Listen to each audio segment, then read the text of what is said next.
हाँ भाई, राम राम। जय हिंद सभी साथियों को। हम पढ़ रहे थे रीट परीक्षा के लिए भारतीय अर्थव्यवस्था। और भारतीय अर्थव्यवस्था में आज हमारा जो टॉपिक रहने वाला है उस टॉपिक का नाम हो जाएगा मुद्रा के आधुनिक रूप। सभी मेरे प्यारे साथी हेडिंग लगाएंगे। आज मैं आपको जो टॉपिक पढ़ाऊंगा, देखो, वो पहले वाले जो 5 टॉपिक इंपॉर्टेंट थे वो मैंने आपको कवर करा दिए। अब मुद्रा एवं बैंकिंग प्रणाली शुरू हो चुकी है, जिसके अंदर हमारा पहला जो टॉपिक रहेगा वो रहेगा मुद्रा का आधुनिक रूप। मुद्रा के जो आधुनिक रूप आप देख रहे हो, फोन पे कर रहे हो, गूगल पे कर रहे हो, इसके अलावा कागजी मुद्रा देख रहे हो, तो ये जो है इससे पहले का एक जो समय था, टाइम पीरियड था, उसमें किस प्रकार की जो मुद्रा है वो अपने को देखने को मिलती थी। बहुत बेसिक से, जीरो से शुरुआत करेंगे। सभी प्यारे साथी अच्छी तरह से क्लास को समझना। मैं आपके ये विश्वास दिलाता हूं कि एक बार में ही आपको समझ में आ जाएगा ये टॉपिक। करते हैं शुरुआत, आ जाइए सभी साथी।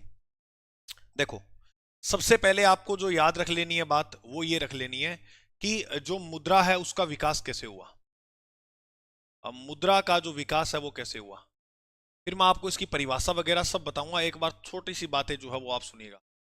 मुद्रा का जो विकास है वो कैसे हुआ। पहले आपको मैं एक बात बता दूं, पहले जो प्रणाली चला करती थी मेरे भाई, पहले जो प्रणाली चला करती थी उसे बोलेंगे विनिमय। और विनिमय भी किसका हुआ करता था? वस्तुओं का। वस्तु विनिमय प्रणाली जो है वो आपको देखने को मिलती थी सबसे पहले। विनिमय, वस्तु विनिमय जो प्रणाली है वो आपको देखने को मिलती थी। लेकिन यह जो प्रणाली थी इसमें हमें काफी समस्याएं आने लगी। क्या लगी?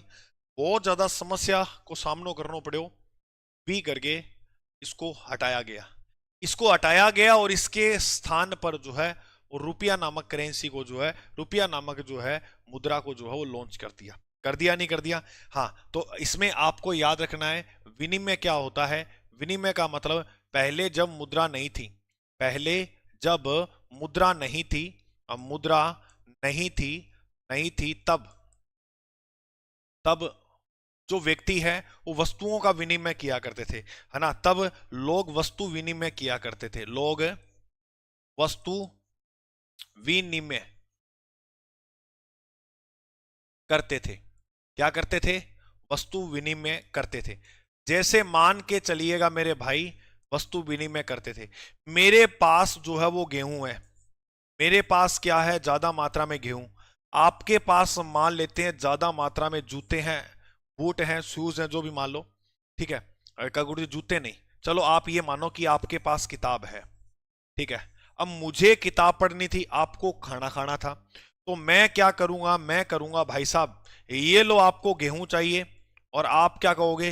बिल्कुल भाई साहब ये लो आपको किताब चाहिए। पहले इस प्रकार से साधनों का जो है वो इधर एक दूसरे को चेंज कर लिया करते थे, एक दूसरे को फेर बदल कर दिया करते थे।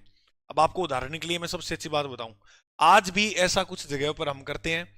मान के चलिए जैसे स्कूल में अपने के पास 2-3 पेन होते थे एक जैसे कलर की। अब दोस्त के पास भी वो सेम पेन है तो अपने कहते थे, या उसको कोई पेन पसंद आ जाता था तो उसको कह देते थे भाई ये ले, तू ये पेन ले ले, मुझे तेरे वाला पेन दे दे। है या नहीं है? बिल्कुल। तो उसे ही अपने क्या बोलते हैं? वस्तु वस्तु विनिमय। वस्तु विनिमय, एक सामान के बदले दूसरा सामान देना, एक सामान के बदले दूसरा सामान देना ही क्या कहलाता है ना। एक सामान के बदले दूसरा सामान देना, एक सामान के बदले, सामान के बदले, बदले दूसरा सामान देना, दूसरा सामान देना, यही क्या कहलाता है? यही आपको वस्तु विनिमय जो है वो कहलाएगा। इतनी बात समझ में आ गई सभी प्यारे साथियों को? ठीक है। अब मैंने कहा था वस्तु विनिमय को लेकर जो है वो समस्याएं आने लगी। क्या आने लगी मेरे भाई? वस्तु विनिमय को लेकर जो है हमारे सामने जो है वो समस्याएं उत्पन्न होने लगी। क्या गुरुजी, कौन कौन सी समस्याएं थी जो आने लगी थी? मेरी बात सुनो। अब ऐसे तो नहीं है कि इस व्यक्ति को गेहूं चाहिए और इसके पास किताब है वो मुझे चाहिए, है ना। मतलब उसी व्यक्ति को अपने खोजेंगे, ढूंढेंगे जिसको अपने की आवश्यकता होगी। ऐसे थोड़ी है जने खनों को दे देंगे, अब उसको चाहिए ही नहीं है गेहूं, अगला क्यों लेगा? इसलिए इसमें एक ये दिक्कत आने लगी कि हम उसको लंबे समय तक ढूंढते रहते थे, पूछते थे कि अरे भाई मेरे पास गेहूं है, चाहिए क्या? अरे भाई, अच्छा वो कहता था हाँ चाहिए। अच्छा फिर उसके पास जो सामान है वो हमें चाहिए या नहीं चाहिए, ये भी सबसे बड़ी बात थी। तो ऐसे हमें समस्याओं का सामना जो है वो करने पड़ा, है ना। यहां पर दोहरे सेवों की आवश्यकता जो है वो देखने को मिली। ठीक है, कौन से संयोग की आवश्यकता हुई? पहली पहली बात आपको याद रख लेनी है यहां पर, दोहरे संयोग की, यही बात जो मैंने बताई, संयोग ही नहीं बनता था, है ना, जल्दी से, संयोग की आवश्यकता थी। एक तो ये समस्या, क्या गुरुजी? ठीक है, क्योंकि दोहरे संयोग का मतलब है मेरा भी संयोग बनना चाहिए कि मुझे वो चीज चाहिए या नहीं चाहिए, आगे वाला का भी संयोग बनना चाहिए कि उसे गेहूं चाहिए या नहीं चाहिए। संयोग होना बहुत जरूरी है, और ये नहीं बन पाता था जल्दी से, टाइम लगता था, तो एक समस्या ये देखने को मिली, है ना। दूसरी बात क्या हुआ इसके अंदर मुश्किल में, ये मूल्य मापक में जो है, मूल्य मापक में मुश्किल थी, मूल्य मापक में मुश्किल। क्या गुरुजी अब बताओ कैसे? अब जैसे सुनिए ध्यान से, मेरी बात को ध्यान से समझना मेरे भाई। जैसे मेरे पास है गाय और आपके पास है चावल, आपके पास है चावल। अब गाय की कीमत तो भाई साहब अब क्या बताएं कितनी है, और उसके पास चावल एक ही गट्टा है, और मुझे चावल चाहिए, तो फिर इसमें मूल्य मापक करने में जो है कठिनाई होने लगी, क्योंकि इसे वैल्यू नहीं निकलती थी कि गाय की कीमत चावल की एक बोरी के बराबर है या नहीं है, एक बोरी के बराबर है या नहीं है। अब उदाहरण के लिए अगर अपने बात करें तो गाय की मान के चलते कीमत 20,000 रुपए, 20,000 रुपए। क्या एक गट्टा जो है चावल का वो 20,000 रुपए का आता है? इसका उदाहरण के लिए हम मान लेते हैं कि 1,000 रुपए का गट्टा आ जाएगा, मान लो 1,000 का मान लिया, ठीक है। तो देखो, अब 20,000 की चीज को 1,000 में कैसे दे सकते हैं? तो मूल्य मापक में मुश्किल होने लगी, या मूल्य मापक में मुश्किल हो ही रही थी, होने क्या लगी, है या नहीं? दूसरी बात ये हो गई, और तीसरी बात आपको याद रखना है, भंडारण में समस्या होती थी। भंडारण में क्या है? भंडारण में समस्या उत्पन्न होने लगी। क्या गुरुजी भंडारण में समस्या कैसे? मैंने आपको एक बात बोली ना, इस व्यक्ति को ढूंढने में टाइम लगेगा, लगेगा। मान के चलो मेरे पास कोई फल है या मेरे पास कोई सब्जी है, अब उसको कितने के दिन तक मैं अपने पास रख सकता हूं? क्योंकि ये जो चीजें होती है खाद्य सामग्री, ये खराब होने वाली होती है, अगर कोई व्यक्ति नहीं मिला तो ये तो खराब हो जाएगी, है ना। इसका भंडारण जो है, भंडारण करने में जो मुझे क्या आएगी समस्या, क्योंकि मेरा तो नुकसान हो जाएगा अगर कोई व्यक्ति नहीं मिला। किसी को फल खाने नहीं है, मैंने 10 लोगों से पूछा, 10 के 10 कहते मैं तो कौन खावा, तो फिर ये इसको भंडारण में भी जो है समस्या आने लगी। तो वस्तु विनिमय को लेकर इस प्रकार की अपने को समस्याएं देखने को मिलने लगी, इस प्रकार की समस्याएं देखने को मिलने लगी। अब फिर इस समस्याओं को खत्म करने के लिए, इन समस्याओं को खत्म करने के लिए आपको नेक्स्ट पेज पे आना पड़ेगा। इन समस्याओं को खत्म करने के लिए अगले पेज पे समझाऊंगा। सुनो ध्यान से, वस्तु विनिमय का मतलब एक समान के बदले दूसरे समान। समस्याएं दोहरे संयोग की आवश्यकता, संयोग नहीं मिल पाता था दो व्यक्तियों का वस्तुओं को लेकर, मूल्य मापक में मुश्किल होने लगी। इसके अलावा भंडारण में भी क्या देखने को मिली, समस्याएं जो है वो देखने को मिलने लगी। ठीक है, हाँ गुरुजी। इसके बाद अगर अपने बात करें, इसके बाद अगर अपने बात करें तो इस समस्या को दूर करने के लिए, समस्या दूर करने हेतु, दूर करने के लिए, मैं बिल्कुल बेसिक से बता रहा हूं, अगर आपने इकोनॉमिक्स कभी पढ़ी भी नहीं है ना, इतना शानदार तरीके से आप अच्छा कवर कर लोगे। इसको समझने के बाद आप चाहे मेंस के पेपर को जो है वो पढ़ लेना, तो भी आप, क्योंकि आपकी समझ होनी चाहिए फैक्ट क्या है, फैक्ट रट लो कहीं से भी, कितनी मर्जी भारी किताब से रट लो, अब आपको पता ही नहीं होगा वस्तु विनिमय क्या है, तो फिर दिक्कत होगी। आप पढ़ते जाओगे वस्तु विनिमय, वस्तु विनिमय, वस्तु विनिमय, इसका मतलब पता होना चाहिए वस्तु विनिमय। अच्छा, फिर इस समस्या को दूर करने के लिए सबसे पहले जो मुद्रा का प्रचलन किया उसका नाम था फूटी कोडी। कह देना तू तो फूटी कोडी का नहीं है रहा, तू तो फूटी कोडी का नहीं है, कह देते हैं। अच्छा, फूटी कोडी के बाद जो है वो आई, उसके बाद मुद्रा का जो प्रचलन हुआ, मुद्रा में वो आई कोडी, यानी एक वस्तु थी जिसके हिसाब से, जिसके मापक से हम जो है वो मूल्य का माप लगा सकते थे। पहले क्या था, पहले थी वस्तु विनिमय, उसके बाद सबसे पहले मुद्रा में आधुनिक रूप में देखें कैसे आया, पहले आई फूटी कोडी, फिर आई पहले फूटी कोडी फिर सिद्धि कोडी, वो दिखाऊंगा कैसी होती है, चित्र है मेरे पास। पहले फूटी कोडी और फिर कोडी। अच्छा, फिर दमड़ी, दमड़ी के बाद याद रखोगे, आपको याद रख लेना है धेला। दमड़ी के बाद क्या याद करोगे, धेला। दमड़ी, दमड़ी के बाद धेला, धेला के बाद आपको याद रख लेना है पाई। धेला के बाद जो है वो क्या याद करोगे आप, पाई। मेरे साथ बोलो, फुटी कोडी, कोडी, दमड़ी, धेला, धेला के बाद क्या याद करोगे, पाई। पाई के बाद आता है पैसा, ये प्रश्न भी बन सकता है एग्जाम में। और पैसा के बाद आता है आना, आना। और आना के बाद जो है वो प्रचलन होता है किसका, रुपया का। आना के बाद जो है वो प्रचलन होता है किसका, रुपया नामक मुद्रा का। तो सबसे पहले मुद्रा के रूप में जो चलाया गया वो किसको, फूटी कोडी को। फूटी कोडी के बाद कोडी, कोडी के बाद दमड़ी, दमड़ी के बाद धेला, धेला के बाद पाई, पाई के बाद पैसा, और पैसे के बाद आना, और आना के बाद जो है वो रुपया नामक मुद्रा का प्रचलन हुआ। अरे गुरुजी, हमने एक जो है नाटक देखा कार्टून वाला, उसमें ही ऐसे बोलता है, ना धेला ना दमड़ी ना कोडी, रे मोटू और पतलू की जोड़ी। सर वो उल्टा क्यों बोलता है, ना धेला ना दमड़ी ना कोडी? वो उल्टा चल रहा है कि भाई साहब मेरे पास धेला ही नहीं है, अरे मेरे पास दमड़ी नहीं है, मेरे पास कोडी भी नहीं है, नीचे से सबसे छोटी है कोडी, वो ही नहीं है या नहीं है? लेकिन मोटू और पतलू की जोड़ी है। वो इस गाने का संदर्भ ये है। तो सबसे पहले पहले जो मुद्रा का प्रचलन होता है वो फूटी कोडी। अगर एग्जामिनर प्रश्न पूछे सबसे पहले कौन सी मुद्रा का प्रचलन हुआ, फूटी कोडी या कोडी, तो आप बोलोगे पहले फूटी कोडी फिर कोडी। चारों को आगे पीछे देकर क्रम भी पूछ सकता है। जैसे मैं आपसे पूछूं, लिख देगा धेला, धेला के बाद लिख देगा कोडी, कोडी के बाद लिख देगा पाई, और पाई के बाद लिख देगा दमड़ी, और कहेगा भाई इनको क्रम से सेट करो। तो आपको ये याद होने चाहिए, सबसे पहले कोडी है, कोडी के बाद दमड़ी है, दमड़ी के बाद धेला है, धेला के बाद पाई है। ऐसे महाद्वीप के अंदर प्रश्न आ जाते हैं, ऐसे इसमें आ जाएंगे, कोई बड़ी बात नहीं है। तो ये क्रम भी जो है मेरे भाई याद कर लेना। बोलो मेरे साथ एक बार, फूटी कोडी, कोडी दमड़ी, तीन याद करो। फूटी कोडी, फिर सीधो कोडी, फिर दमड़ी, फिर धेला, पाई, पैसा, आना, रुपया। अरे रह जाएगा क्या ध्यान में? क्या गुरुजी इसका चित्र दिखाओ, आप कह रहे थे ना हम चित्र दिखाएंगे आपको। पहले तो आप ये समझो, इस प्रक्रिया को जो है वो बोलते हैं वस्तु विनिमय। इसे हम क्या बोलेंगे? इसे बोलेंगे वस्तु, वस्तु विनिमय, विनिमय, इसे बोलेंगे वस्तु विनिमय। क्या रे मच्छी खाई चले रे? हाँ ये मच्छी खाई चले रे। क्या रे? केले खाई चले रे। और ये मच्छी खाई, अच्छा केले भी इसके पास है, मच्छी भी इसके पास है। इसके पास ये चावल पड़े हैं और विभिन्न प्रकार का अनाज पड़ा है ना? तो ये इसको अनाज देगी और ये इसको मच्छी वगैरह देगी। अब देखो यहां पर कीमत का क्या पता है, एक कटोरी दे रही है या क्या दे रही है, इस चित्र में जो दिखाया गया है। मेरी बात समझ रहे हो मेरे भाई?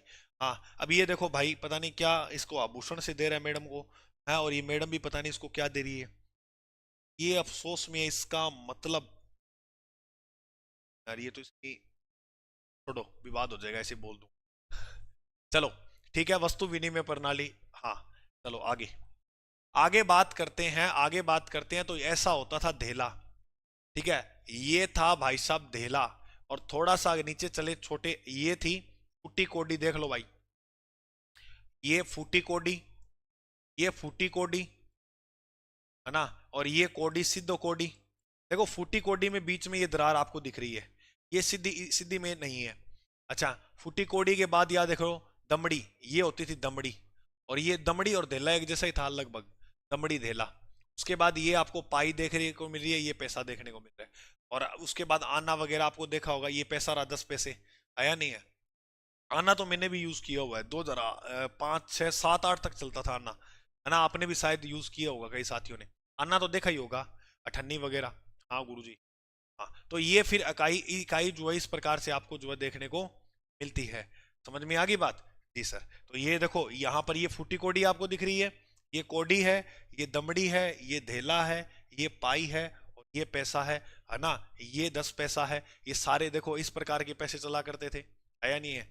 हाँ गुरुजी। तो ये जो है मुद्रा का प्रचलन एक टाइम पहले ऐसा था। अच्छा, आज की मुद्रा भी हम आपको दिखाएंगे, टेंशन मत लेना आप, ठीक है? तो मैं अब उस पर आ जाता हूं एक बार फिर से इसके ऊपर। तो मैं आपको ये कह रहा था कि आज के समय में जो मुद्रा का प्रचलन हो रहा है, मुद्रा का जो प्रचलन हो रहा है ना, वो मुद्रा का प्रचलन जो उसका नाम क्या? रुपया, रुपया, रुपया। अच्छा, रुपया नामक मुद्रा का प्रचलन सर्वप्रथम किसने किया था? आज आप इस रुपया को देख रहे हो, आज आप इस रुपया को देख रहे हो, है ना? तो इस रुपया नामक मुद्रा का प्रचलन सबसे पहले किसके द्वारा किया गया था? शेरशाह सूरी के द्वारा। देखो आप सभी मेरे प्यारे साथी, क्या रुपया नामक मुद्रा का प्रचलन, क्रम से लिखते रहना, जैसे मैं आपको लिख रहा हूं, रुपया लिख दिया, अब रुपया के नीचे लिखना रुपया मुद्रा का सर्वप्रथम प्रचलन, सर्वप्रथम प्रचलन, सर्वप्रथम जो प्रचलन है रुपया नामक मुद्रा का, वो शेरशाह सूरी द्वारा किया जाता है। शेरशाह सूरी के द्वारा, सूरी के द्वारा जो है वो किया जाता है, शेरशाह सूरी के द्वारा जो है वो किया जाता है, रुपया नमक मुद्रा का प्रचलन। जीटी रोड भी इसने बनवाई थी शेरशाह सूरी ने, है ना। अब आपको एक बात बताता हूं, शेरशाह सूरी जब दिल्ली का राजा बनता है उस समय, उससे पहले जो दिल्ली का शासक था, दिल्ली का शासक, उस राजा का नाम था हुमायूं। क्या नाम था? हुमायूं। जब ये राजा बनता है भाई मेरे शेरशाह सूरी, तब दिल्ली का जो राजा था वो कौन था? दिल्ली का शासक था हुमायूं, है ना। तो हुमायूं की अगर, अच्छा इसके बचपन का नाम फरीद मिलता है, फरीद जो है इसके बचपन का नाम है, फरीद बचपन का जो नाम मिलता है, कि आपके भारतीय इतिहास है, याद कर लेना इसको, फरीद इसके क्या था? बचपन का नाम। अच्छा कई ये साथी कह रहे हैं कि भारतीय इतिहास भी कराओ, थोड़ा सा धैर्य रखो, सब हो जाएगा, है ना। हाँ, अब आप ज्यादा जल्दबाजी करोगे तो कुछ भी नहीं होगा, ठीक है, धीरे धीरे ही होते हैं काम। हुमायूं की अगर आप बात करें तो हुमायूं जब दिल्ली पे था, तब शेरशाह ने इससे दिल्ली कैसे छीनी थी? देखो जो बाबर है, बाबर की अगर अपने बात करें तो वो कहा करता, क्योंकि बाबर का सेनापति था ये, बाबर कहता था बेटा इससे बच के रहना है, ये बिन लड़े हरा देगा तुझे, बिन लड़े। हुमायूं कहता देख खड़ा ही सा। अब धीरे धीरे टाइम बीतता गया तो हुमायूं राजा बन गया। अब हुमायूं जब 1530 के अंदर गद्दी पर बैठता है ना, तो हुमायूं को लगा, 31 में बैठता मुख्य रूप से, ऐसे मान लो आप 1531 में। अब हुमायूं जैसे ही, क्योंकि दिसंबर के लास्ट वाले महीने में राज तिलक होता है, तो अब हुमायूं जब राजा बनता है, दिल्ली की गद्दी पर बैठता है, तो हुमायूं को लगा पता नहीं क्या बन गए यार, हैं। और बन गए तो भाई अब राजा को, उसको पता नहीं है कि कितनी जिम्मेदारियां होती है राजा के ऊपर। अब जितने बड़े पद पे जाते उतनी जिम्मेदारियां बढ़ जाती है। अब उसको इस बात की तो समझ नहीं थी। उसने क्या किया, उसने कहा कि यार पापा कहते थे कि तेरे में ताकत नहीं है, चेक तो करा ताकत है को नहीं। तो छोटी छोटी रियासतों में गया और वहां पकड़ पकड़ के आक्रमण करने लगा, उसको मारने लगा। और छोटी छोटी रियासतों में इतना, अब दिल्ली का बड़ी सेना है, जीतेगा श्योर है। अब हुमायूं युद्ध जीता गया, और हुमायूं जैसे ही युद्ध जीता, हुमायूं तो लगा पापू तो झूठ बोलते हो यार, ताकत तो है, ताकत तो है शरीर में। अब इसके बाद घटना क्या होती है, इसका सामना होता है शेरशाह सूरी के साथ। शेरशाह सूरी के सामने हुआ, शेरशाह सूरी ने पहली बार तो इसके साथ हाथ जोड़े। वो कहानी पूरी बड़ी है, एक बार मैं आपको शॉर्ट में बता रहा हूँ, हाथ जोड़े। दूसरी बार ये जब वहां बंगाल चला गया, वहां पर 8 महीने गया यार, 1538 की बात है, क्या यार राजा बना 30 में, 8 साल हो गए, रेस्ट कद करूंगा है, 8 वर्ष हो गए मैंने अभी तक रेस्ट ही नहीं किया, घूमता फिर रहा हूं, राजा वाला जो मजा है वो कब लूंगा। और इसको ये बात नहीं पता कि राजा जो है, अच्छा राजा एक सिंहासन पे बैठा शासक होता है, वो कभी मजे नहीं करता है। उसको प्रजा की, समाज की चिंता होती है कि कैसे इसका उत्थान हो, कैसे आगे बढ़ाएं, ठीक है। और 8 वर्ष के बाद 8 महीने के लिए हुमायूं जो है वो आराम करने के लिए रुक जाता है बंगाल में। बंगाल की बीट राजधानी गौड़, वहां पर 8 महीने के लिए डांस डूंस देखता रहा, नाच गाना देखता रहा। ले भाई 8 महीना बाद कह चलो अब तो घणो ही रेस्ट कर लियो, अब चला दिल्ली। और दिल्ली की ओर जाने लगा तो बिहार में जो है निरंजना, एक नदी है, गंगा की सहायक है, करमवासा नदी, करमवासा नदी है ना, करमवासा गंगा की सहायक है। तो उस नदी वाले बेल्ट में गया तो उसमें जो है पानी सूखा हुआ था उस नदी में। गंगा की छोटी सी सहायक नदी है, एक बिहार में बहती है। जो ये जो हुमायूं है ये नीचे वाले तल पे खड़ा था, और आगे बहुत बड़ी सेना लेकर खड़ा था शेरशाह सूरी, शेरशाह सूरी। और हुमायूं देखकर शेरशाह सूरी को देखता ही रह गया, कहा यार इसको तो मैंने काम जचाया था इसका तो, और ये बड़ी सेना लेकर फिर आ गया। और बताते हैं कि शेरशाह सूरी ने कहा अब मैं वो नहीं रहा, है दम तो आजा और युद्ध कर ले और दिल्ली ले ले, क्योंकि दिल्ली पे अधिकार शेरशाह सूरी ने कर लिया था। हुमायूं कहता है भूल गया क्या वो बात है, कहता तेरे में अब दम है तो अब जीत के दिखा दे। तो हुमायूं कहता है तो तू आ, शेरशाह सूरी कहता है तू आ, हुमायूं कहता है तू आ तू आ तू आ तू आ करता रिया, कोई आयो को नहीं। लेकिन इस नदी में बाढ़ जरूर आ गई। वो नदी थी गंगा की सहायक करमवासा। करमवासा नदी में जैसी ही बाढ़ आई, बारिश का पानी आया, तो बताते हैं हुमायूं जो तल के पेटा नीचा था ना, वहां उस भाग पर खड़ा हुआ था, और ये पानी उधर ही चला गया। हुमायूं का सारा तोप बारूद गोला जो था वो भीग गया, है ना, खराब हो गया। और हुमायूं भाई ई नदी के अंदर गुत गुत कर तो चालती रहियो। हुमायूं गुत गुत कर तो जावा पानी के अंदर। और हुमायूं जब पानी के अंदर गुत गुत करता हुआ जा रहा था, तो बताया जाता है कि उसको एक भिश्ती मिला, एक भिश्ती था जो पानी के अंदर कूद कर, यानी मछुआरा था, पानी के अंदर कूद कर, निजाम भिश्ती, निजाम सिक्का भी कहते हैं इसे, पानी से कूद कर हुमायूं को निकाला, और हुमायूं को निकाल कर दो मारी कान पे। क्या तैरना नहीं आता तो पानी में गया क्यों था? हुमायूं कहता, दादा आज तू मेरे मार तो दी, मेरे दिन ठीक नहीं चल रहे हैं, तुझे पता भी है क्या मैं कौन हूं? पहले राजा महाराजा देखे तो नहीं करते थे, आज तो फोन का जमाना है, देख लेते हैं। तो उसने कहा कौन है? तो कहा मैं दिल्ली का बादशाह हुमायूं। बिच्छी देख तो बिच्छी का भागों के जी करे। बिच्छी कहता है कि मैं भाग जाऊं इसको छोड़कर, लेकिन हुमायूं ने कहा कोई बात नहीं है, मेरे दिन खराब चल रहे हैं, मैं इस प्रकार से पानी में बहकर यहां आ गया, लेकिन एक बात याद रखना, मैं कभी दिल्ली का राजा बना तो तुझे एक दिन के लिए भारत का सम्राट जरूर बनाऊंगा। और बाद में हुमायूं जो है दिल्ली का राजा बनते हैं। दिल्ली का जब हुमायूं राजा बनता है तो एक दिन के लिए बिस्ती को जो है वो भारत का सम्राट बनाया जाता है। निजाम बिस्ती को जो है वो एक दिन के लिए क्या बनाते हैं? भारत का सम्राट बनाते हैं। और बताते हैं निजाम बिस्ती के, तो क्योंकि ये मछुआरा था तो निजाम बिस्ती कहे कि यार एक दिन है मेरे पास, मैं क्या काम करूं ताकि हमारे वाले लोगों का कल्याण हो जाए। तो निजाम बिस्ती ने जो है वो सिक्का चलाया, ये दिख रहा है आपको यहाँ, ये चमड़ा का सिक्का इतिहास में किसने चलाए हैं? तो याद रख लेना, निजाम बिस्ती ने चलाई। ये प्रश्न भी याद रखना है। देखो इस प्रश्न को याद कराने के लिए आपको मैंने इतनी कहानी बताई। चमड़े के सिक्के जो है वो किसके द्वारा चलाए गए? निजाम बिस्ती के द्वारा चलाए गए। मात्र 8 घंटे में इसकी मौत हो गई थी। 24 घंटे के लिए राजा बना था, 8 घंटे में इसकी क्या हो गई थी? मृत्यु। देख लो भाई, ये रिजल्ट है तुम्हारे सामने। कदे आप तैयारी लाग रहे हैं करने हैं, और जो है आपकी कहीं पहली रैंक, दूसरी रैंक, तीसरी रैंक दिखे और देखते ही शहीद हो जाओ, ऐसा ना हो। तो एक धैर्य रखना कि आप अपनी रैंक देख सको, पहली दूसरी तीसरी, क्योंकि थान तो यहाँ लागो कि यार सिलेक्शन हो जाए तो ही बहुत, और कहाँ रैंकों में नाम आ जाए, पेपर सेट बैठ जाए, है या नहीं है? तो चमड़े के सिक्के चलाने वाला कौन था? निजाम बिस्ती। रुपया नामक मुद्रा का सर्वप्रथम जो प्रचलन है वो किसके द्वारा किया गया? वो किया गया शेरशाह सूरी के द्वारा। और आज भारत की जो मुद्रा है, वो है रुपया नामक जो मुद्रा है वो भारत की आपको देखने को मिलती है। इतनी बात समझ में आ गई? चलो अब आपको मैंने इतनी बातें यहां तक बता दी कि रुपया नामक मुद्रा का जो प्रचलन है वो किसने किया था। समझ में आ गई बात मेरी क्या है? तो ये आपको मैंने छोटा सा एक इतिहास बताया, उसके बाद मैंने आपको बताया कि मुद्रा नामक जो है रुपया का प्रचलन किस प्रकार से हुआ। अब सबसे पहले हमारे सामने नाम आ रहा है मुद्रा। तो यहां पर हम समझते हैं कि मुद्रा क्या है। मुद्रा लैटिन भाषा का लेकिन एक बार को मुद्रा की अगर बात करें तो पहले इसकी परिभाषा लिखो। मुद्रा में अगर बात करें जिसका उपयोग हम सामान और सेवाएं खरीदने और बेचने के लिए करते हैं उसे मुद्रा कहते हैं। जिसका उपयोग हम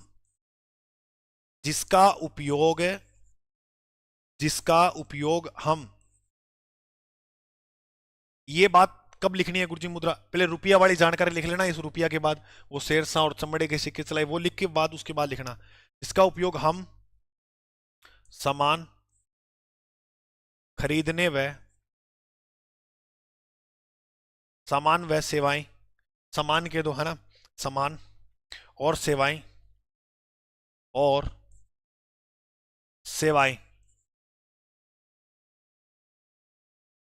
खरीदने व बेचने के लिए करते हैं। खरीदने व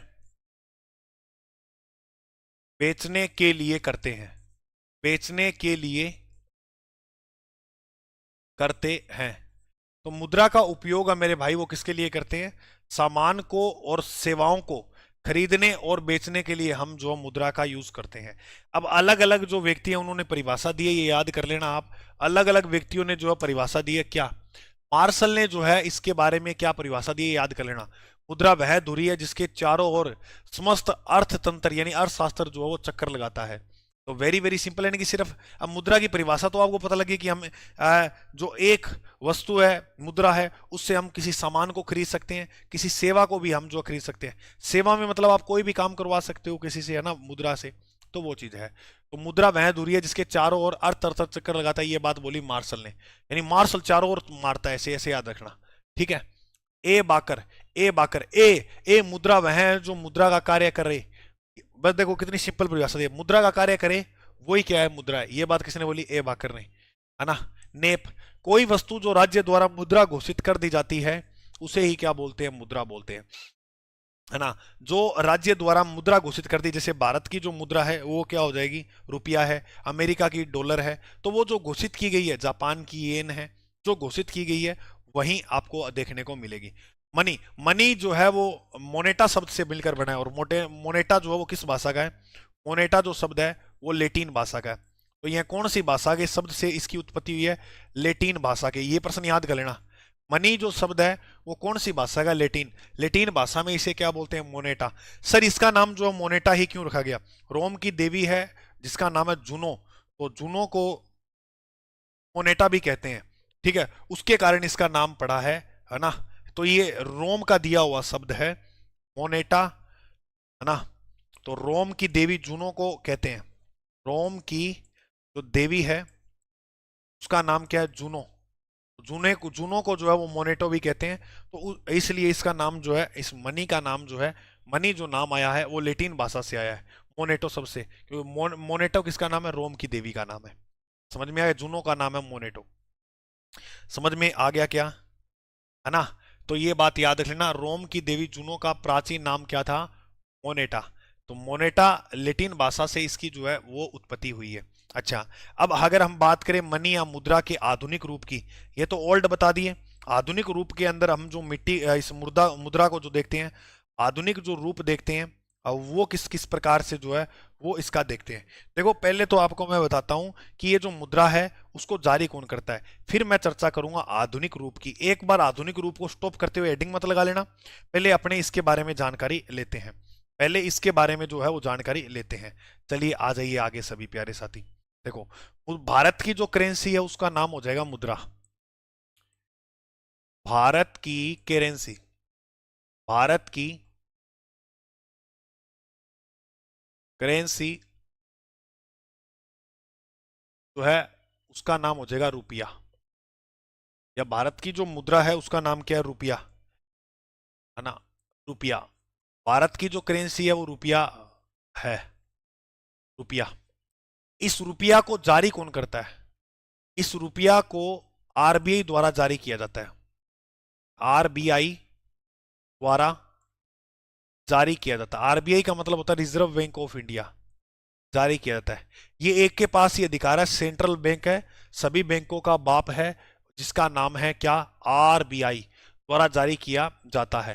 तो आरबीआई के द्वारा जो है ये रुपया नामक मुद्रा जो है वो जारी की जाती है ना। हर कोई व्यक्ति इसको घर में नहीं बना सकता है, कदे घरे बना बना के बेचा लग जा, ऐसा नहीं हो सकता मेरे दोस्त, है ना।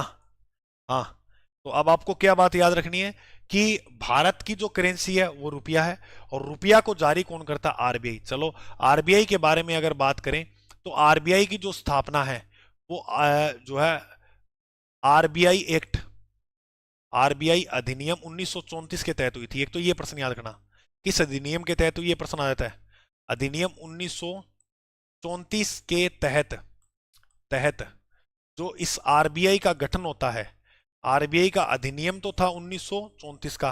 अच्छा, अब क्या क्या बातें याद रखनी है, इसका गठन कब हुआ, दूसरी बात याद रख लेना है इसका मुख्यालय कहां पर है, इसका मुख्यालय कहां पर है। अच्छा, मुख्यालय के बाद याद करोगे इसके प्रथम जो गवर्नर थे, गवर्नर जो थे वो कौन, और वर्तमान में गवर्नर कौन है और कितने नंबर के हैं, वर्तमान में जो गवर्नर है वो कौन और कितने नंबर के। ठीक है, पहले एक बार इतना पढ़ते हैं उसके बाद आगे बात करेंगे। तो इसका जो गठन है वो 1 अप्रैल 1935 को हुआ। ये प्रश्न वेरी वेरी इंपॉर्टेंट है मेरे भाई, ये प्रश्न काफी बार परीक्षा के अंदर पूछा गया है कि आरबीआई की जो स्थापना है, आरबीआई का जो गठन किया जाता है वो कब किया जाता है, 1 अप्रैल 1935 को, कौन से अधिनियम के तहत, आरबीआई अधिनियम 1934 के तहत। ठीक है गुरुजी। इसका मुख्यालय की अगर बात करते हैं तो पहले तो इसका मुख्यालय था कोलकाता में, कोलकाता में, कोलकाता कहाँ है, पश्चिम बंगाल में। इसका मुख्यालय बाद में जो है वो कहाँ लाया गया, मुंबई में, इसका मुख्यालय बाद में जो है वो कहाँ लाया गया, मुंबई में, है ना। तो वर्तमान जो मुख्यालय देखने को मिलेगा, वर्तमान में जो इसका मुख्यालय देखने को मिलेगा वो कहाँ मिलेगा, वो मिलेगा मुंबई में। तो सर मुंबई में ये मुख्यालय जो है कब लाया गया, 1937 लगभग मान के चलिएगा आप सन को। 1937 में इसका जो मुख्यालय, यानी 35 में स्थापना हुई थी, 2 साल बाद इसका मुख्यालय कोलकाता से बदलकर कहाँ ले आए, मुंबई में जो है इसका मुख्यालय ले आए। मुंबई में जो है इसका क्या ले आए भाई मेरे, मुख्यालय ले आए। मुंबई में जो है इसका मुख्यालय ले आए, याद रख लेना। आरबीआई की स्थापना 1934 अधिनियम के तहत जो है 1 अप्रैल 1935 में हुई। मुख्यालय पहले कोलकाता था, बाद में कालाई मुंबई के अंदर ले आए, ठीक है।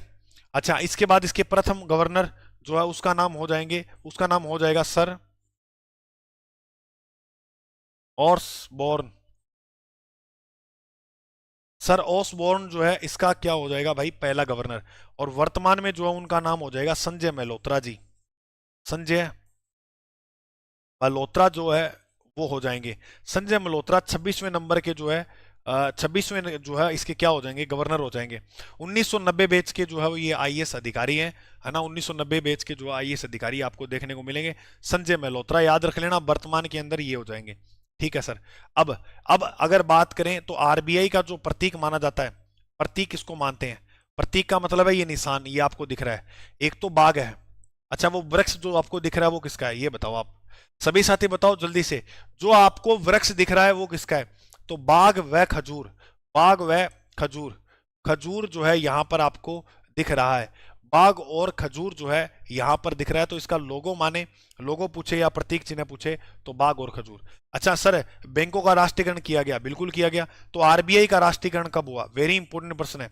आरबीआई का जो राष्ट्रीयकरण है, आरबीआई का जो राष्ट्रीयकरण है, आरबीआई का जो राष्ट्रीयकरण है वो कब हुआ, तो आरबीआई का जो राष्ट्रीयकरण है वो 1 जनवरी 1949 में, 1 जनवरी 1949 के अंदर जो है इसका राष्ट्रीयकरण कर दिया जाता है। वेरी वेरी इंपॉर्टेंट है, ये बात याद कर लेना। 1 जनवरी 1949 को जो है इसका राष्ट्रीयकरण कर दिया जाता है। इतनी बात आपको आरबीआई से संबंधित जो है याद रख लेनी है। अच्छा, 2 रुपए से अधिक की मुद्रा पे ही नोट पर ही इसके साइन होते हैं।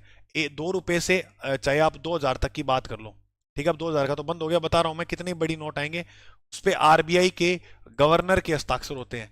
गवर्नर के क्या होते हैं, हस्ताक्षर होते हैं, ये बात भी याद कर लेना। 2 रुपए से जितना ही बड़ा नोट होगा उस पर आरबीआई 1 रुपए का ये जारी नहीं करते हैं, है ना। तो 2 रुपए मतलब हस्ताक्षर नहीं करते हैं।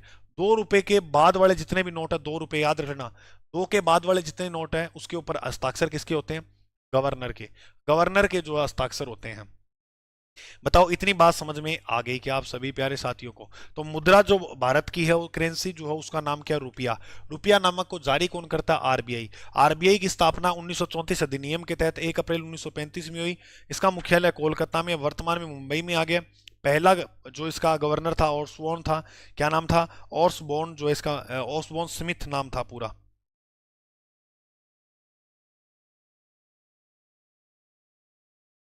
वर्तमान गवर्नर संजय मल्होत्रा है। प्रतीक बाघ व खजूर। और आरबीआई का राष्ट्रीयकरण कब हुआ, 1 जनवरी 1949 में आरबीआई का राष्ट्रीयकरण हो गया। ठीक है गुरुजी, इतनी बात समझ में आ गई। चलो फिर आगे आओ, इतनी बात आपको समझ में आई तो। ठीक है, निजाम बिस्ती तक मैंने आपको बात बता दी, ठीक है भाई। आरबीआई की बात हमने कर ली, अब अपने इसके बाद आगे की बात कर लेते हैं। देखो, आगे की बात में जो है आपको जो है वो क्या याद रखना है, आपको याद ये रखना है कि मैंने अभी ये बताया कि मुद्रा का जो आधुनिक रूप है वो कैसे देखने को मिला आपको। मुद्रा का जो आधुनिक रूप है, अब आपको ये तो पता लग गया कि जो मुद्रा है वो रुपया नामक है। अब मुद्रा के अपने आधुनिक रूप देखें तो आपको क्या क्या जो है आधुनिक रूप यहाँ मुद्रा के मिल जाएंगे। मुद्रा के आधुनिक रूप देखो, आज के टाइम में क्या सिक्के, आप देखो, खुद देखो, क्या सिक्के चल रहे हैं, बिल्कुल चल रहे हैं। नोट चल रहे हैं। कागजी मुद्रा जो है, क्या प्रचलन है कागजी मुद्रा का, तो आप कहोगे यस सर, कागजी मुद्रा भी चल रही है, कागजी मुद्रा का भी प्रचलन है। कागजी मुद्रा, ये तो आपको पता है इसके बारे में। अब 3 और 4 नंबर पॉइंट समझना, और क्या क्या है। देखो, डिजिटल भुगतान, डिजिटल भुगतान भी हम कर सकते हैं, ये सुविधा भी आज के टाइम में आपको दी गई है।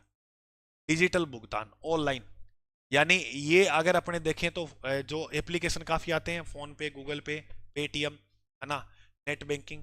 डिजिटल भुगतान जो है वो हम एक से दूसरे खाते में डाल सकते हैं। इसके अंदर अगर अपने बात करते हैं ना, डिजिटल भुगतान के अंदर इसके फायदे थोड़े से ये मिलते हैं कि इसमें हमसे कोई धोखाधड़ी नहीं कर सकता कि अपने दिए हैं पैसे या नहीं दिए, कोई मुकर जाए तो हम इसको रिकॉर्ड दिखा सकते हैं हमारे पास, ऑनलाइन जो रिकॉर्ड रहता है, कितने मर्जी पुराना जो है रिकॉर्ड आप निकालो, ठीक है, ठीक है। अच्छा, अब डिजिटल भुगतान के अंदर आपके पास क्या होना चाहिए, मोस्ट इंपॉर्टेंट है, आपके पास होना चाहिए बैंक खाता, क्योंकि ये जो पेमेंट है वो बैंक में निक्षेप होगी। बैंक खाता निक्षेप, निक्षेप का मतलब क्या होता है, अब भौतिक प्रदेश, सॉरी, हाँ भौतिक प्रदेश में पढ़ते हैं ना, मरुस्थल का निक्षेपण होता है, निक्षेपण का मतलब होता है जमा होना, जमा, निक्षेपण का मतलब क्या होता है, जमा। तो बैंक खाते में आपके पैसे होने चाहिए, जमा होते हैं, चाहे आप दोगे किसी को तो आपके बैंक खाते में होने चाहिए, अगले के पास जाएंगे तो भी वो क्या है, जमा होंगे। अच्छा, अब आपको समझते हैं कि बैंक खाता निक्षेप कितने प्रकार का होता है। एक तो हम समझेंगे ये बहुत इंपॉर्टेंट है। अच्छा, तीसरी चौथी बात जो है वो हम पता क्या समझेंगे, चौथी बात मैं आपको समझाऊंगा चेक के बारे में, चेक क्या होता है, चेक, चेक के बारे में जो है वो अपने विस्तार से जो है चर्चा करेंगे कि चेक कौन कौन से प्रकार के होते हैं, रेखांकित चेक होता है, वाहक चेक होता है, वो कैसे। सबसे पहले अपने बात कर, देखो एक सिक्के तो आपको बता दिए मैंने, कागजी मुद्रा का भी आपको पता है, इस 2 रुपए से बाद के जितने भी नोट होते हैं उन पे साइन किसके होते हैं, गवर्नर के। मेन जो है वो ये दोनों है, बैंक खाता निक्षेप। सबसे पहला पॉइंट हमारे सामने क्या आएगा, बैंक खाता निक्षेप। अब अपने समझते हैं कि बैंक खाता निक्षेप जो है, अच्छा ये देखो यहाँ पर लिखा हुआ, ये तो मैं आपको आगे समझाऊंगा, है ना, चलो ये अपने उसी में समझेंगे, थोड़ा और बेहतर होगा। चलो पहले आप ये लिखो, बैंक खाता जमा, क्या लिखना है, बैंक खाता निक्षेप, निक्षेप लिख दो या जमा लिख दो। बैंक खाता, सर सेविंग अकाउंट है हमारा, करंट अकाउंट है, एक बार रुक जाओ तुम, बड़ा तेज चलते हो। बैंक खाता की यदि हम बात करें, निक्षेप की बात करें,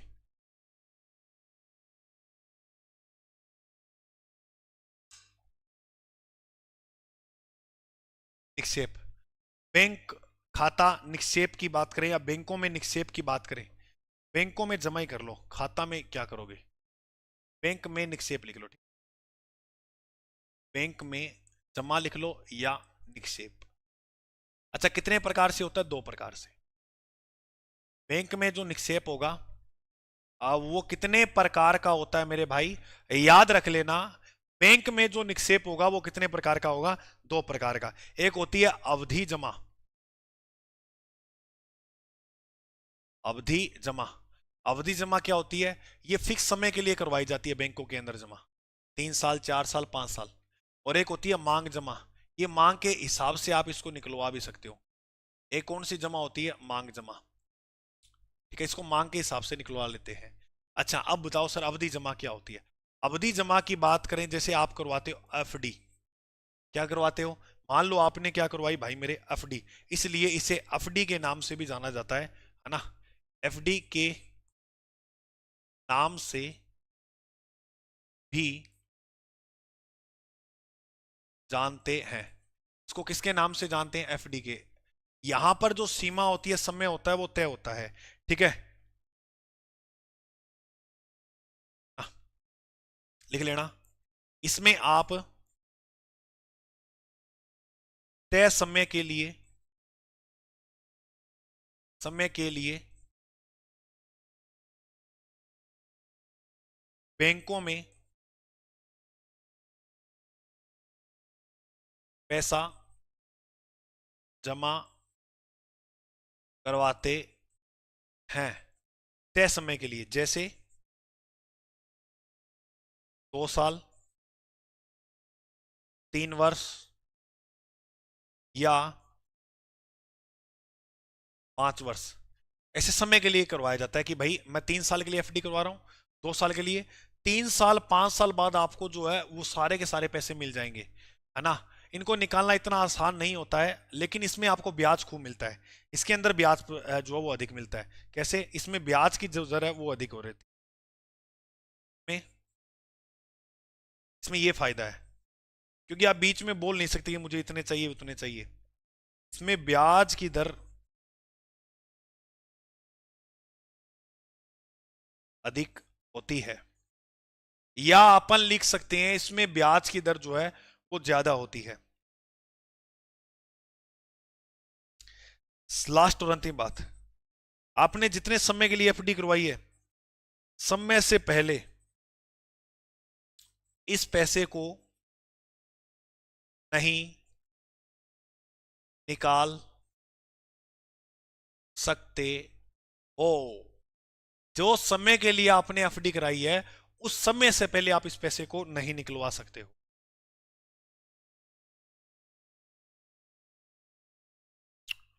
हाँ, तो इतनी बात समझ में आ गई आप सभी को। एफडी के नाम से अच्छा, कई बार साथियों ने नाम सुना है एफडी। एफडी का मतलब होता है फिक्स्ड डिपॉजिट। फिक्स्ड डिपॉजिट जो है एफडी का मतलब होता है। अब सर हमने सरकारी नौकरी लगे हुए कई व्यक्तियों से ये बात पूछी है कि भाई एफडी करवा ले, ये करवा ले, वो करवा ले। एफडी का मतलब आप ये बताओ क्या होता है। देखो सिंपल भाषा में आप समझो, एफडी का मतलब होता है हमारे पैसे को बैंकों में सुरक्षित रखना। हमारे पास जो पैसा पड़ा है, मान लो 3 लाख, 4 लाख, 10 लाख, 20 लाख रुपया पड़ा है, उसको हम कहाँ सुरक्षित रख सकते हैं? बैंकों में रख सकते हैं। बैंकों में हम उसको सुरक्षित रखेंगे, एक तो वो सुरक्षित पड़ा है, दूसरा सरकार जैसे मान लो 7% का अपने को जो है वो क्या दे रही है, इसमें अपने को जो एफडी दे रही है 7%। 1 लाख रुपया दिया तो 1 साल का कितना हो जाएगा? 1,07,000 रुपये। 1,07,000 रुपये हो जाएंगे। तो आपको फायदा हो रहा है या नहीं हो रहा है ना?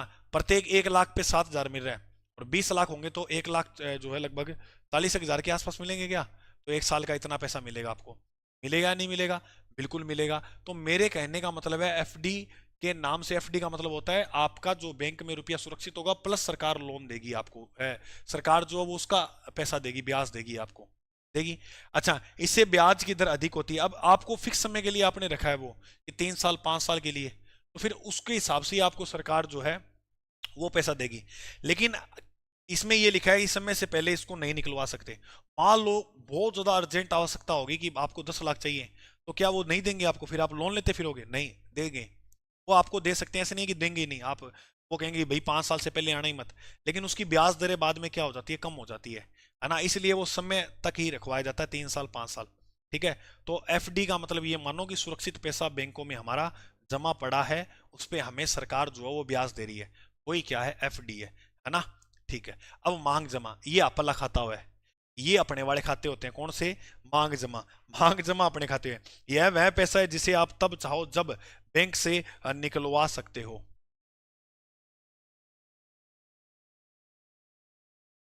इसमें आप जरूरत के हिसाब से, जरूरत के हिसाब से तब चाहो, तब चाहो जब, जब निकलवा सकते हो।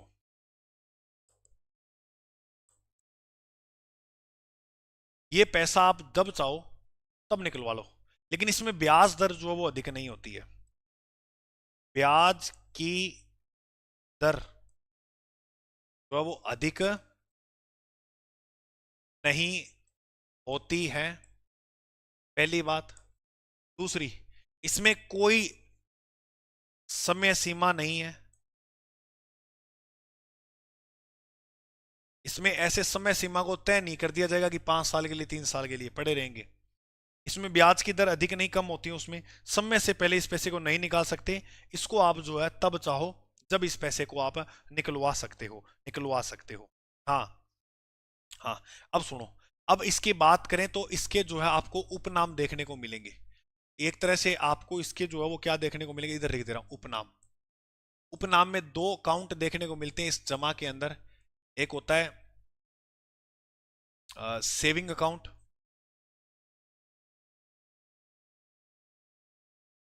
एक होता है करंट,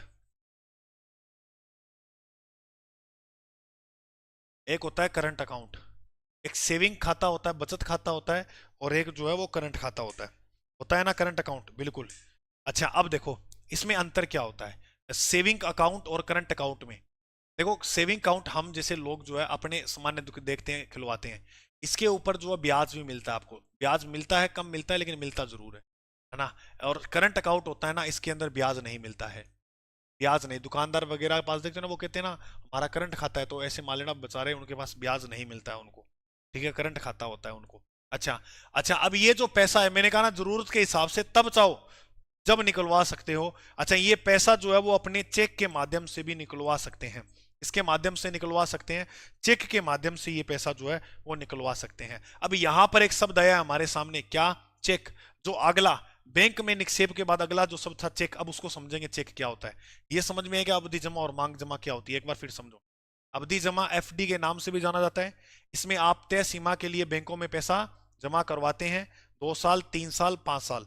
इसमें ब्याज की दर अधिक होती है, समय से पहले पैसे को नहीं निकलवा सकते, है ना। मांग जमा की अगर अपने बात करेंगे तो इसमें सेविंग और करंट खाता आपको यहां पर देखने को मिलेगा। सेविंग पर ब्याज मिलता है, करंट खाते पर ब्याज नहीं मिलता है। इसमें आप जरूरत के हिसाब से तब चाहो जब निकलवा लो, ब्याज की दर कम होगी, समय सीमा तय नहीं है इसमें, कब भी निकलवा लो। अच्छा, पैसा जो है वो चेक के माध्यम से अपने निकलवा सकते हैं। सर चेक क्या होता है, ये दिख रहा है क्या मेरे भाई आपको यहाँ, यही इसे ही क्या बोलेंगे अपने, इसे ही बोलेंगे चेक। चेक जो है वो 2 प्रकार के होते हैं। यहाँ पर हमने हमारे सामने जो नाम आया वो आया चेक। अगर हम बात करेंगे चेक जो है, चेक कितने प्रकार के होते हैं, चेक 2 प्रकार के, है ना। एक वाहक चेक होता है, एक रेखांकित चेक होता है। एक जो है वो कौन सा चेक होगा, वाहक चेक। एक जो चेक है वो वाहक होगा, और दूसरा जो चेक होगा उसका नाम होगा रेखांकित।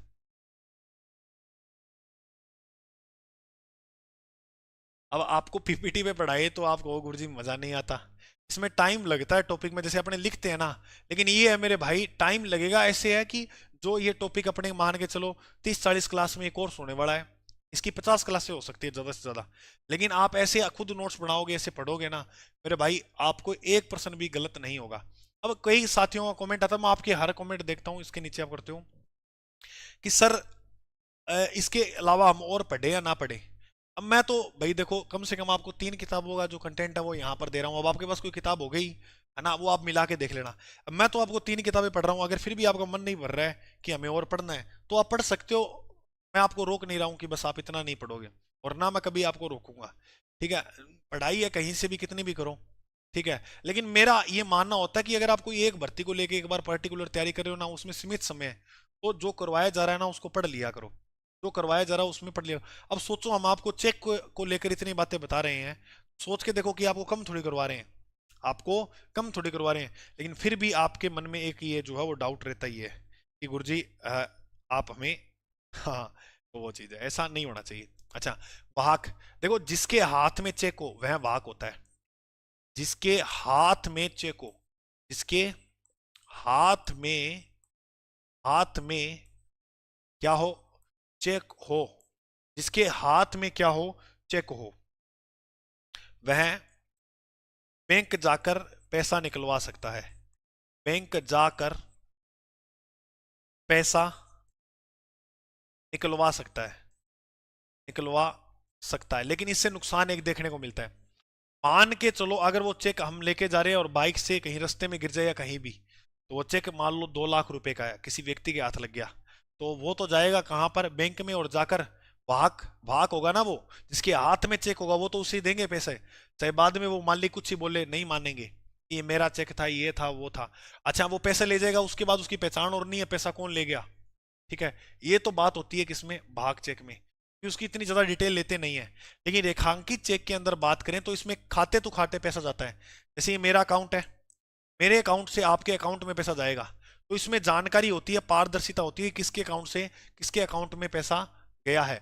इसके अंदर जो है समस्या नहीं आती है। मेरी बात समझ में आ रही हो, एक अकाउंट से दूसरे अकाउंट में जो है पैसा जाता है, ठीक है। तो यहां पर आप लिख लेना, सीधा बैंक में पैसा जमा होता है, सीधा बैंक में जमा। अगर आपने किसी को ये रेखांकित चेक दिया है, इस पे रेखाएं सी होती है, तब इसका नाम रखा है रेखांकित चेक। सीधा बैंक में ये जो है वो क्या किया जाता है, जमा किया जाता है ना। हाँ, इसे इंग्लिश में क्या होता है, इसे क्रॉस्ड चेक भी बोलते हैं इंग्लिश में। इसे क्या बोलते हैं इंग्लिश में, क्रॉस, क्रॉस्ड चेक। इसे इंग्लिश में क्रॉस चेक भी बोलते हैं। एक खाते से दूसरे खाते में जो है वो पैसा जाएगा। इतनी बात समझ में आ गई क्या आप सभी प्यारे साथियों को, बताओ जी गुरु जी। तो ये तो हो गए अपने मुद्रा के आधुनिक रूप, चेक तक हम जो मुद्रा का यूज कर रहे हैं। अब आपको हेडिंग लगानी है कि मुद्रा के जो कार्य हैं वो क्या क्या है। मुद्रा के कार्य, टाइम हो गया, चलो अब कल ही करेंगे बाकी।